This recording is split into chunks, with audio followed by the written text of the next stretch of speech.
Salacious views and hot takes from a GURPS veteran as he learns Pathfinder 2.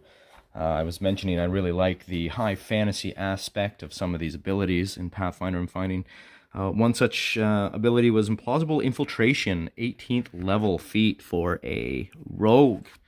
Really cool. You can move directly through the wall or floor to infiltrate things as long as there's a bit of a crack, or as long as it's basically not airtight. If I was wanting to do that in GURPS, get that high fantasy ability level thing going on, I mentioned insubstantiality might be a way to go, but I misspoke. I forgot about permeation. What a great advantage that is. So I take permeation through very common materials, or maybe common, concrete, plastic, steel, stuff like that, 20 points, and then can carry objects up to heavy. Yes, I'd take that, so that'd double the cost. It'd be 40 points, and then we'd make it cost fatigue and have a very limited duration, so that would bring the cost back down.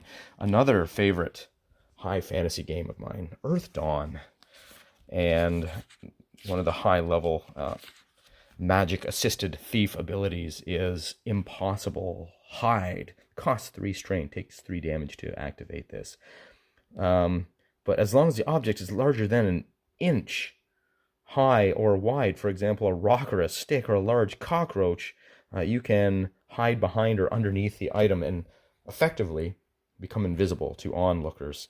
Now that's, in that setting, that's a high magic. You're a thief who's weaving the strands of magic around them to kind of cloak themselves, basically. We'd model that in Obscure, using the Obscure advantage in GURPS.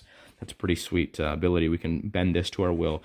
Produce an effect that effectively jams one particular sense. So you'd have to take this for sight and sound, and this creates a 2-yard aura around you. If we want to get rid of that aura so the aura can't be detected, it makes a white noise, for instance, we'd take Stealthy. It doubles the cost. So we'd have to take that. If we want to inflict a -5 on onlookers' perception rolls, we'd have to, so that'd be doubled to 4 times 5, so that'd be 20 points.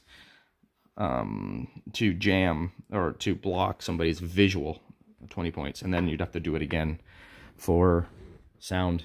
Anyways, that's yeah, a quick example of how I might go about bringing over some of my favorite high fantasy magic effects from other systems into GURPS. Roll on.